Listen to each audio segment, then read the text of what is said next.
Hello there, my name is Lisette Coly, and I'm president of Parapsychology Foundation and also the proud granddaughter of Eileen J. Garrett, our founder.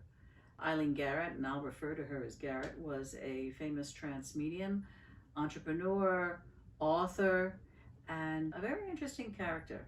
And I've just managed to put together a series of thematic writings, interviews with an interesting character who, at one point, when Garrett asked him his name, he said, "Well, you can call me Lucifer," which took her aback, but she always referred to him as the noble stranger.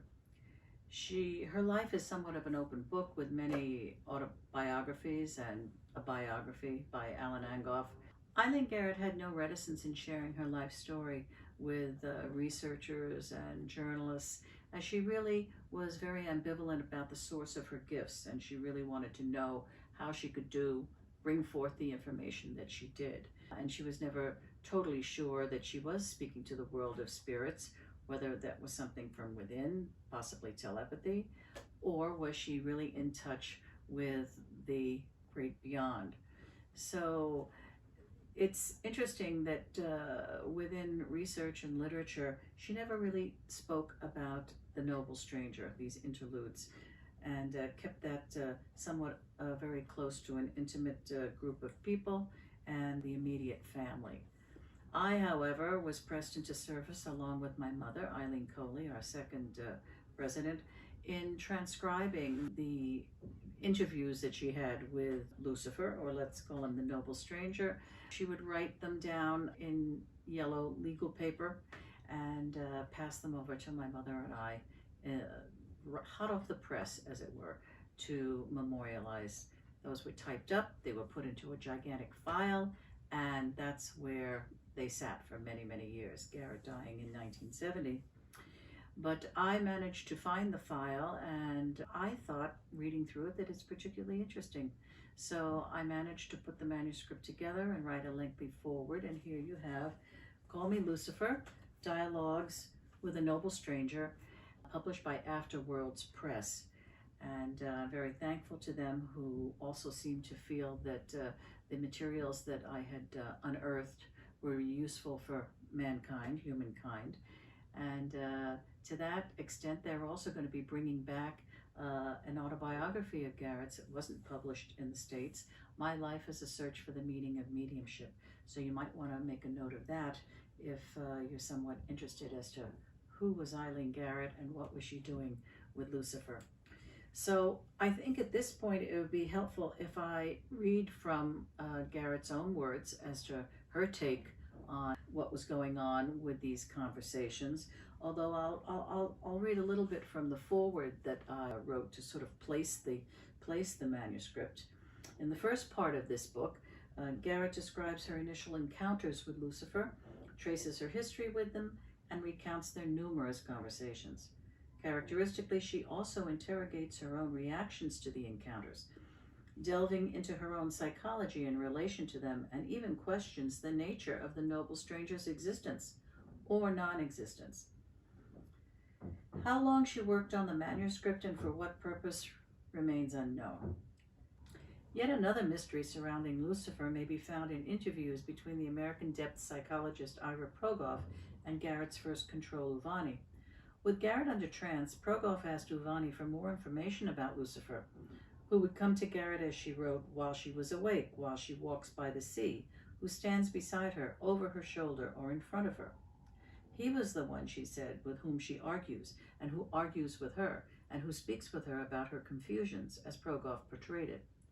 In response, Uvani communicated through Garrett that Lucifer was, in fact, one and the same as Tehote, yet another control from the ancient pagan world. Uvani described Tehote as a great teacher, a great life keeper, and the giver of signs and words, a being of great power who has walked among men for many eons. He added somewhat ominously, "I hope she treats him with respect." Progoff concluded that Lucifer was another psychic representation of the Tehote figure, though that gets us no closer to a real understanding of the nature of these entities.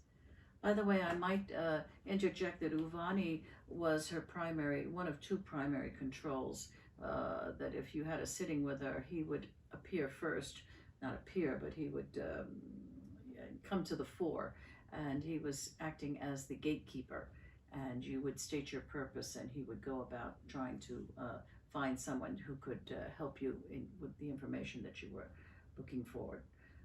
Dr. Abdul Latif was a doctor, a physical healer, and he was very interested in health matters and also spirituality. So just a little clarification when I talk about Uvani and Abdul Latif. But in any case, let's move on to hearing what Garrett herself had to say about her noble stranger. He did appear to her as a child, 3 or 4, and he would intermittently, he never came when she called him. She had to wait for the invitation, and he would just spontaneously appear. As he did, she writes, in 1936, standing outside of Harrods department store in Kensington, London, I became aware of a man who caused my heart to beat wildly. I was unable to walk away. I believe to this day that he approached me with an air of his schoolmaster and advised me that introspection in front of a store of this nature produced temptation to spend monies that would be better employed in acquiring knowledge more helpful to my nature than looking at various things within the shop far beyond my economic reach. Instead, this figure seriously advised that my spare hours of recreation would be better employed by visiting the Museum of Natural History nearby. I found myself at the door of the museum, and he disappeared. So you can see, and you'll understand more as I share this commentary of Lucifer, that there's a lot of confusion about this book, that people think that he's going to be the red devil with a pitchfork and a tail and be evil in the Hollywood fashion. And in point of fact, Garrett described him as very witty, charming, sarcastic. He really made her think. So that's at odds with what people may be thinking they're going to find if you pick up a tome, this particular volume. Let's see. She writes that when I asked him if he associated himself with any particular doctrine, he was sardonic and replied, "Certainly not. Man himself has made his own ideal to take upon himself the power and glory to decide what is righteous and what is good. All dogmas from the beginning of time have grown from man's own fear of the kingdom, which he is permitted to inherit.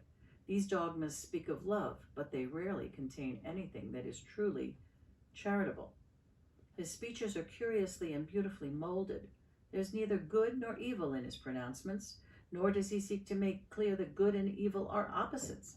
He admits of many aspects to his nature, conflict and dualism being parts of it. He remarks that he best serves those who speak so sternly of the moral codes. Be certain, he emphasizes, that the codes are not for themselves, but for others.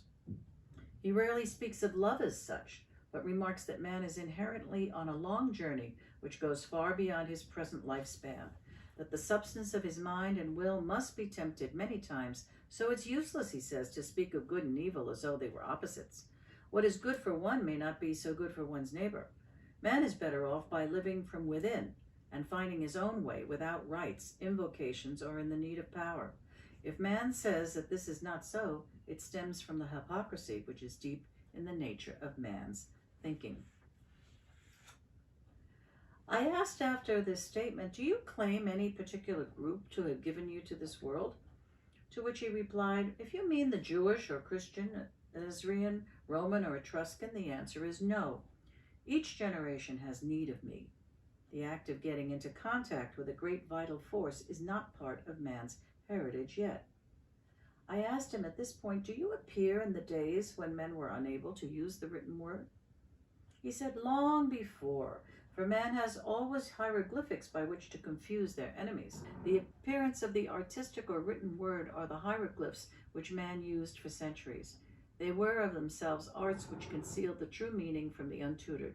But it was in the days when man was more simple and the priests made the theater which gave man the sense of being in contact with something better than himself. By the way, I apologize that you may hear some drilling in the background, and I've been waiting to have a period of time free of the drilling, but at this point, Just please bear with me. I don't think it's Lucifer necessarily boring through the wall, but in any case, forgive me. Garrett goes on to say, I acquire about rituals, the covens with special foods, delicious and delicate, served with obscenity. Yes, yes, all of that. One of his more thoughtful and sober statements is, man conceived it all and eats of it until the full consciousness of decay takes over. This consciousness is always abroad to take over alike the community and the solitary. Man will pursue his malefic art and demand an accomplice as long as the planet lasts. He speaks of two schools forever busy, those who reject evil with sternness to cause untold happiness, and those who neglect it altogether to be overcome by it. He also told me, here your people are bothering about Russia, but nobody thinks of the wiser people, the Chinese, who 25 years from this day will become such a terrible menace. Your country, your new country, and he's referring to the United States as she emigrated, is therefore like a doxy who thinks only in terms of her hat or her gown and whose underclothes are not given any thought. Take off the hat and the gown and your new country will find itself bereft of decent underclothing, for this is where the menace lies. In trying to understand the meaning of all this, she writes, I suppose that my tantamount need for the noble stranger is obtaining the answers to my questions. Just who are you? What is heaven? What is God? What or who are these guardians? Who are these masters? Where are you in longitude and latitude? Are you under the waters or above? Where is your home? He turns my questions back on me and asks, well, where are you? Do you know? Aren't you between two oceans? Where is your longitude and latitude? Wherever you find yourself, a man finds himself. There is my home. This gives me puzzlement, which requires a good deal of reflection. But most of my need of him, and it is undoubtedly a very egocentric need perhaps, is that I'm concerned with my daily task, which is doing the right thing with and for people. I'm concerned for the progress of my life in what I have always determined the right lines. But in my lifetime, with my peculiar gifts, I yearn to come in the door and pass out the gate knowing what happened. And so my questioning is a very real need and desire in my heart to understand the meaning of God. Well, don't we all want to understand that? But now you have perhaps a bit of the flavor of Lucifer. At the end of the part 2 of the book, I happened to find a file, again, that was lying, under tons of dust. And it was a series of questions and answers. And I've styled it as calling it Lucifer's Compendium of Guidance. And he speaks on different themes: egoism, confusion, feeling overwhelmed, etc.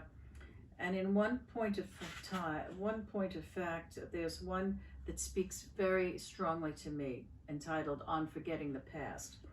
Many of you may know that the Parapsychology Foundation is in very poor financial condition, and as such I was concerned about the legacy and the survivability of the Eileen J. Garrett very fine research library that we've maintained since 1951. And I'm very happy to say that I found a wonderful home for it at the University of Maryland, Baltimore County, in the Alvin O. Kuhn Library. It maintains its name, it's part of the special collection, and I'm very relieved. However, this took an emotional toll on me, in that I grew up literally in the library, and I felt terrible that I no longer could maintain it the way I wanted to, and hence had to let it go. So I've been reviewing sort of my life past review and feeling very upset, until which time I read this piece of wisdom from Lucifer, which I'll share. On Forgetting the Past. The past is past. The things of the past have served their purpose. It is in the system of evolution that you move on. Man is the only one of God's creatures who drags the past around his neck. Do not think that the rest of evolution thinks of the pangs of yesteryear. Man would live so cleanly, so finely with each other if he would only forget.